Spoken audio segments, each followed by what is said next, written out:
Hello everyone, welcome to Neso academy. मैंने पिछले lecture में आपको बताया था कि प्री डिफाइंड फंक्शंस और यूजर डिफाइंड फंक्शंस क्या होते हैं। हमें पता लग चुका है अब कि प्री डिफाइंड फंक्शन और यूजर डिफाइंड फंक्शन, इन दोनों के बीच में क्या डिफरेंस है। प्री डिफाइंड फंक्शंस वो फंक्शंस होते हैं जो पहले से किसी ने हमारे लिए डिफाइन किए होते हैं। Pre defined functions are those functions which are already defined by someone. हम उन्हें डायरेक्टली अपने प्रोग्राम में यूज कर सकते हैं, हमें उनकी फंक्शनैलिटी को डिफाइन करने की बिल्कुल भी जरूरत नहीं है। ये होते हैं प्री डिफाइंड फंक्शंस। मैंने आपको यूजर डिफाइंड फंक्शंस भी बताए हैं। यूजर डिफाइंड फंक्शंस वो फंक्शंस होते हैं जो हम डिफाइन करते हैं। User defined functions are those functions which are defined by us, whose functionalities are defined by us। हम उसकी पूरी फंक्शनैलिटी बताते हैं, हम बताते हैं कि क्या क्या काम करना है उस फंक्शन को। तो ये होते हैं यूजर डिफाइंड फंक्शंस। मैंने आपको यह भी बताया था कि प्री डिफाइंड फंक्शंस काफी यूजफुल है हमारे लिए, क्योंकि हम डायरेक्टली इन फंक्शंस को यूज कर सकते हैं। हमें दोबारा से इनके लिए कोड लिखने की जरूरत नहीं है। जैसे कि मैंने एग्जांपल दिया था प्रिंटफ का। प्रिंटफ फंक्शन एक प्री डिफाइंड फंक्शन है, उसकी फंक्शनैलिटी मुझे डिफाइन करने की जरूरत नहीं है। उस फंक्शन की मदद से मैं कुछ स्क्रीन पे प्रिंट करवा सकता हूं। तो ये मैं आपको पिछले लेक्चर में ऑलरेडी बता चुका हूं। अब हम आ चुके हैं इस लेक्चर में, जहां पे हम डिस्कस करेंगे हेडर फाइल्स क्या होती हैं। इस लेक्चर का नाम है इंट्रोडक्शन टू हेडर फाइल्स। इस लेक्चर में मैं आपको बताऊंगा प्रॉपरली कि हेडर फाइल्स क्या होती हैं। हेडर फाइल से मैं आपको इंट्रोड्यूस करवाऊंगा। लेकिन अचानक से मैं इस लेक्चर को लेके क्यों आया हूं? हमने पहले डिस्कस किया pre defined functions, user defined functions. अब हम हेडर फाइल्स पे आ गए। हमने तो इसका कभी नाम भी नहीं सुना। इस लेक्चर को लाने के पीछे का जो कारण है वो मैं अब आपको बताता हूं। लेक्चर के टॉपिक्स की तरफ बढ़ने से पहले मैं आपको बीएमआई कैलकुलेटर का रिक्वायरमेंट एनालिसिस दोबारा से दिखाना चाहता हूं, ताकि हमें पता लगे कि हम बीएमआई कैलकुलेटर प्रोग्राम में कहां तक पहुंच चुके हैं, कितनी हमारी प्रोग्रेस है। ठीक है, हमने पहली रिक्वायरमेंट ऑलरेडी सेटिस्फाई कर ली है। यही है ना रिक्वायरमेंट एनालिसिस बीएमआई कैलकुलेटर का। पहली रिक्वायरमेंट क्या थी? The program should follow the basic structure of C program. हमने बेसिक स्ट्रक्चर इंक्लूड कर लिया था ना बीएमआई कैलकुलेटर प्रोग्राम में। पहली रिक्वायरमेंट तो सेटिस्फाई कर ली है। हमें दूसरी रिक्वायरमेंट को अब सेटिस्फाई करना है। दूसरी रिक्वायरमेंट क्या थी?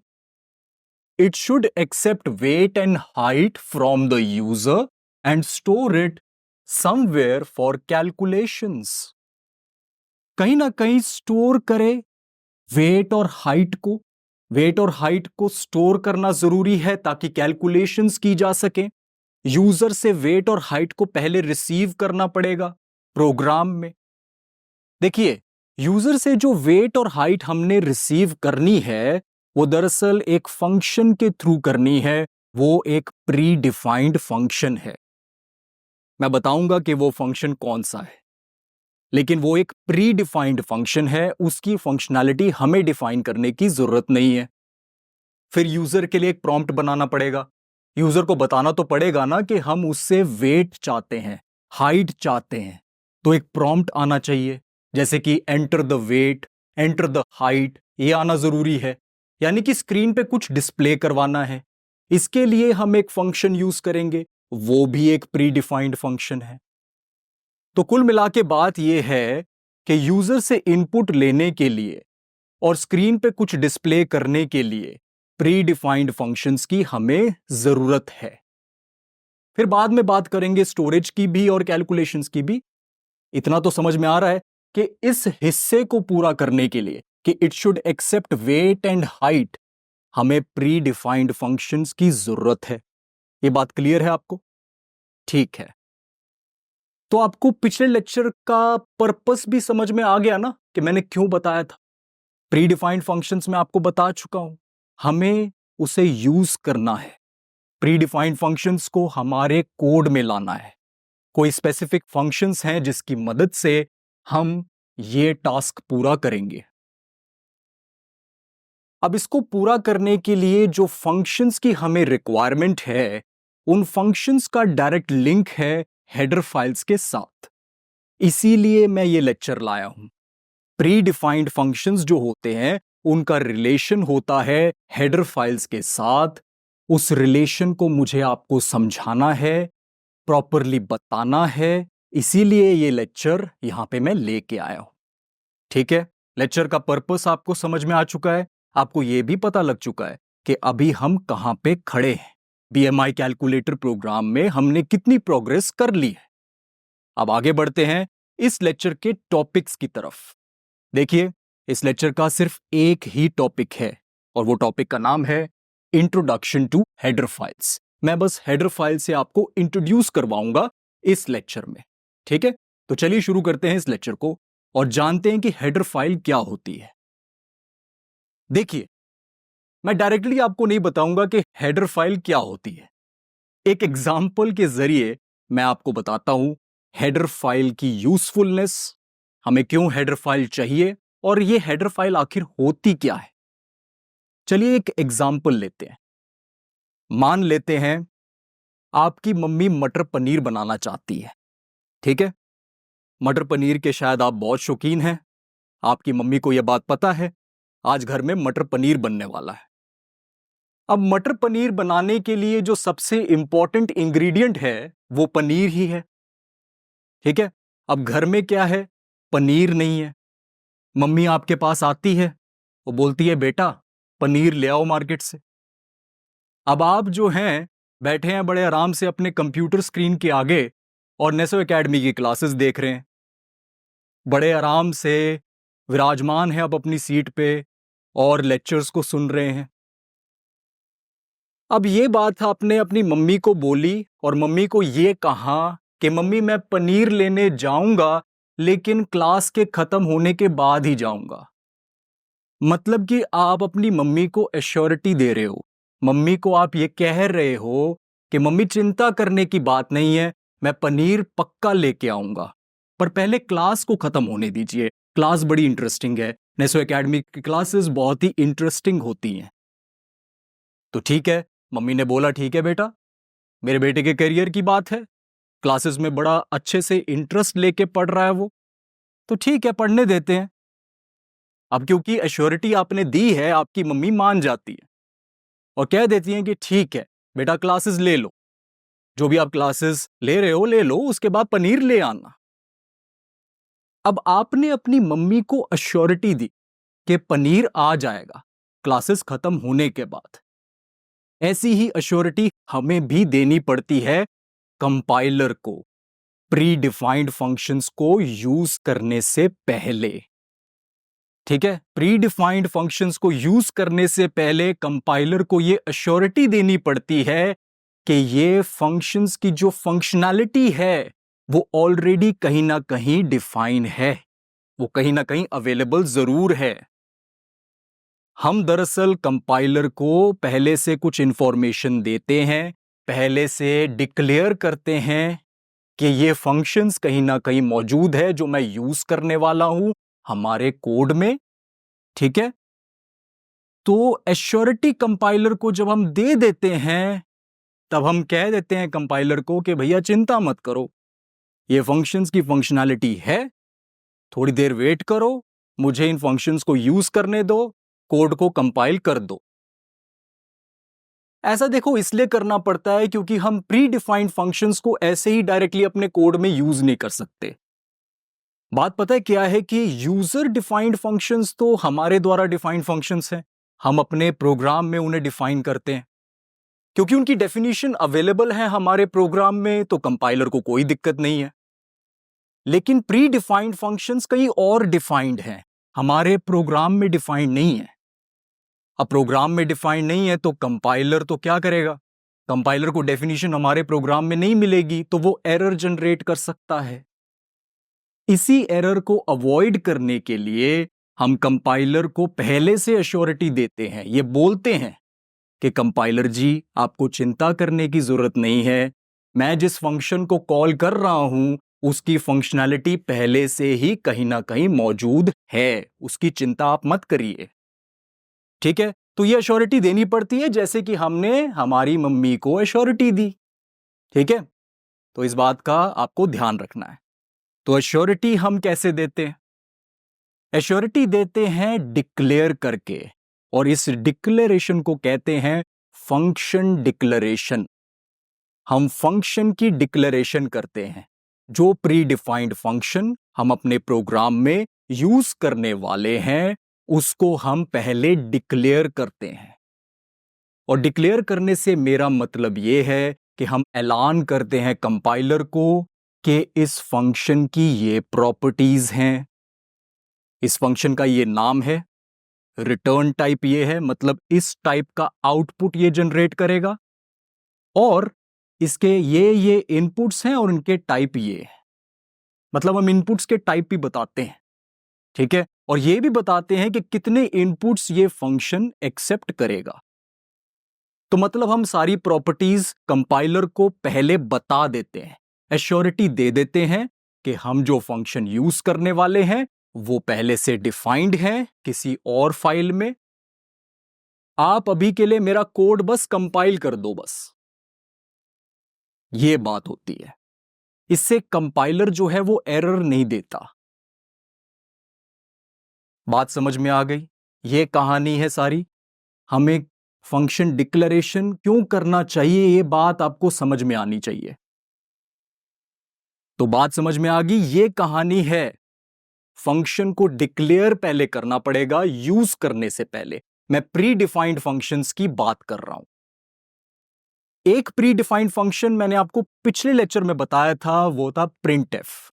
उसको यूज करने से पहले उसे डिक्लेयर करना पड़ेगा। ऐसे ही जो भी प्री डिफाइंड फंक्शन आप यूज करना चाहते हो उसे पहले डिक्लेयर करना पड़ेगा। बात समझ में आ गई? देखिए, फंक्शन डेफिनेशन होती है और एक फंक्शन डिक्लेरेशन होती है। डिक्लेरेशन मतलब प्रॉपर्टीज को डिक्लेयर करना फंक्शन की, और डेफिनेशन का मतलब फंक्शन की फंक्शनैलिटी बताना, फंक्शन के काम को बताना। ठीक है, दोनों के बीच में ये अंतर है। अब भाई हेडर फाइल्स का क्या रोल है यहां पे? अगर मैं आपसे पूछूं कि जो फंक्शन को हम डिक्लेयर करना चाहते हैं उसे हम डिक्लेयर कैसे करेंगे, तो आपका जवाब क्या होगा? भैया आपको क्या पता? जिस फंक्शन को किसी और ने लिखा है उसकी प्रॉपर्टीज आपको क्या पता? आपको क्या पता उस फंक्शन का नाम क्या है? चलो नाम पता भी हो तो उसकी रिटर्न टाइप क्या है, किस टाइप का आउटपुट वो देगा, कितने इनपुट्स रिसीव करेगा, क्या टाइप होगा उनका, ये तो आपको नहीं पता ना। और सभी प्री डिफाइंड फंक्शंस की इतनी इंफॉर्मेशन कलेक्ट करना ये तो बहुत मुश्किल काम है। आपको हर बार डिक्लेयर करना पड़ेगा ये सब कुछ। ये तो मुश्किल काम है ना थोड़ा।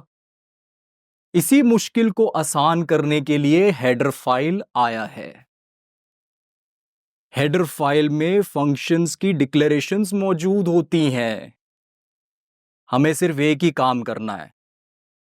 जिस भी प्री डिफाइंड फंक्शन को हम यूज करना चाहते हैं अपने प्रोग्राम में, उसकी हेडर फाइल हम अपने प्रोग्राम में इंक्लूड कर दें, अपने प्रोग्राम में ला दें। बस यही काम करना है। मान लो अगर आपने प्रिंटएफ फंक्शन को यूज करना है तो उसकी कोई हेडर फाइल होगी, उस हेडर फाइल को आप अपने प्रोग्राम में इंक्लूड करवा दीजिए। इतना ही काम करना है। आपको नहीं याद रखना कि फंक्शन जो प्रिंटएफ है उसकी डिक्लेरेशन क्या है, बिल्कुल नहीं याद रखना। आपको सिर्फ हेडर फाइल का नाम याद रखना है और उसे इंक्लूड करवा देना है। ठीक है, तो ये कॉन्सेप्ट हेडर फाइल का है। हेडर फाइल की जरूरत हमें क्यों है? ये काम हमारा आसान कर रही है। हमें फंक्शन के डिक्लेरेशंस याद रखने की जरूरत नहीं है, प्रॉपर्टीज को याद रखने की जरूरत नहीं है। हम बस हेडर फाइल को इंक्लूड कर दें जो एप्रोप्रिएट हेडर फाइल है। ठीक है, यहां पे अभी मैं आपको कुछ पॉइंट्स बताता हूं हेडर फाइल के बारे में। पहला पॉइंट ये है, हेडर फाइल एक ऐसी फाइल होती है जिसका .h एक्सटेंशन होता है। आपने एग्जीक्यूटेबल फाइल का नाम सुना होगा जो विंडोज में है, विंडोज ऑपरेटिंग सिस्टम में एग्जीक्यूटेबल फाइल। उस एग्जीक्यूटेबल फाइल का एक्सटेंशन क्या होता है? .exe है ना, यही होता है ना। सी प्रोग्राम की जो फाइल होती है, जिसे सोर्स फाइल भी कहते हैं, उसका एक्सटेंशन डॉट सी होता है। हम देखेंगे सी प्रोग्राम की फाइल बनाना, मैं आपको बताऊंगा उसका जो एक्सटेंशन होगा वो डॉट सी होगा।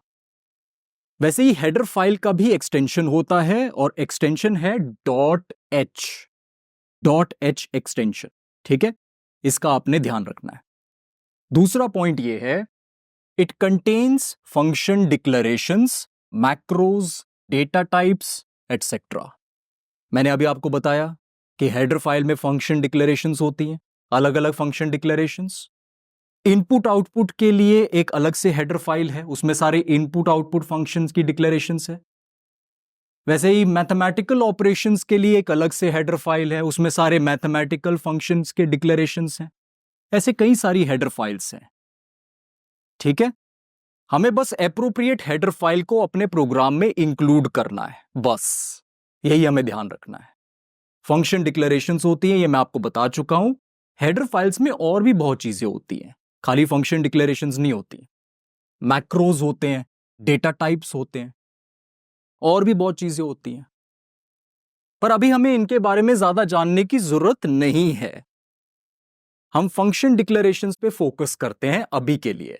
आगे चल के मैं आपको मैक्रोज के बारे में भी बताऊंगा, डेटा टाइप्स के बारे में भी बताऊंगा, बल्कि डेटा टाइप्स तो अभी आने वाला है थोड़े दिनों में। लेकिन मैक्रोज जो है वो थोड़ा एडवांस टॉपिक है, वो मैं आपको बाद में बताऊंगा, पर बताऊंगा जरूर, स्किप कुछ नहीं करूंगा।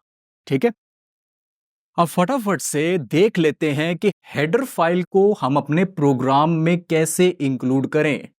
ये तो मैंने आपको बताया ही नहीं। हेडर फाइल को इंक्लूड करने का कोई तरीका होगा ना, वो तरीका मैं अब आपको बताता हूं।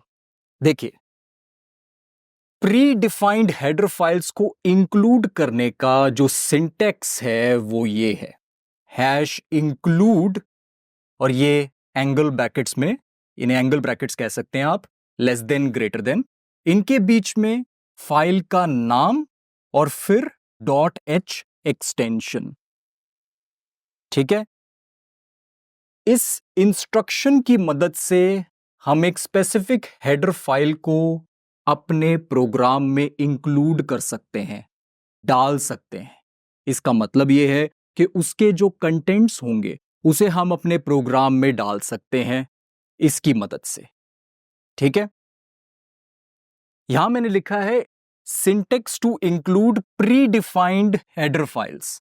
देखिए, हेडर फाइल्स भी दो प्रकार की हैं, एक हो गई आपकी प्री डिफाइंड हेडर फाइल्स और एक हो गई यूजर डिफाइंड हेडर फाइल्स। नाम से ही पता लग रहा है, प्री डिफाइंड हेडर फाइल्स में सारे प्री डिफाइंड फंक्शन डिक्लेरेशंस होंगी, प्री डिफाइंड मैक्रोज होंगे, प्री डिफाइंड डेटा टाइप्स होंगी, और भी बहुत चीजें होंगी। ठीक है, और यूजर डिफाइंड हेडर फाइल्स वो हेडर फाइल्स होंगी जो हम डिफाइन करेंगे। अब हम उसमें क्या डिफाइन कर रहे हैं वो हमारी मर्जी। ठीक है, यूजर डिफाइंड हेडर फाइल्स भी होती हैं, यानी कि हम अपनी खुद की हेडर फाइल्स भी क्रिएट कर सकते हैं, वो मैं आपको बाद में बताऊंगा, ये भी एडवांस टॉपिक है। अभी हम प्री डिफाइंड हेडर फाइल्स के ऊपर बात कर रहे हैं, जिनमें प्री डिफाइंड फंक्शंस की डिक्लेरेशंस है। हम प्री डिफाइंड फंक्शंस चाहते हैं ना अपने बीएमआई कैलकुलेटर प्रोग्राम में, तो इसीलिए हम प्री डिफाइंड हेडर फाइल्स के बारे में बात कर रहे हैं। ठीक है, सिंटेक्स बड़ा ही सिंपल सा है, हैश आएगा, वो आपके हैशटैग वाला हैश आ रहा है यहां पे, उसके बाद इंक्लूड, और फिर ये एंगल ब्रैकेट्स, और बीच में आएगा फाइल का नाम, और फिर dot H extension. Dot H लगाना जरूरी है क्योंकि फाइल की एक्सटेंशन मेंशन करना जरूरी होता है। ठीक है, जैसे कि मैंने आपको बताया, फाइल नेम डॉट एच का मतलब है name of the header file with dot H extension.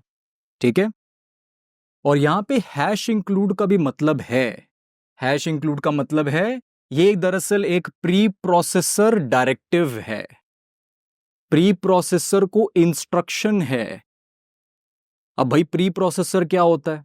Directive का मतलब है इंस्ट्रक्शन, कोई मैं डायरेक्शन दे रहा हूं, कोई इंस्ट्रक्शन दे रहा हूं। प्री प्रोसेसर जो होता है वो कंपाइलर से पहले आता है। ठीक है, हालांकि मैं आपको डिटेल में बताऊंगा प्री प्रोसेसर के बारे में आगे चल के, स्किप कुछ नहीं करने वाला मैं, पर अभी मैं थोड़ा सा एक ग्लिम्स दे देता हूं।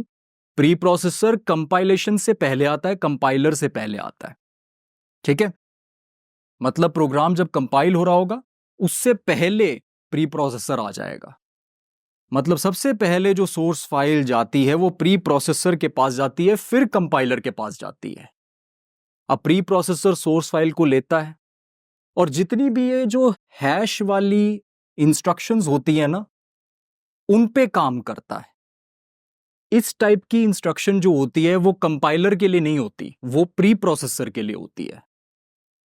अगर कोई भी ऐसी इंस्ट्रक्शन या कमांड हैश से शुरू हो रहा हो तो वो प्री प्रोसेसर के लिए इंस्ट्रक्शन है।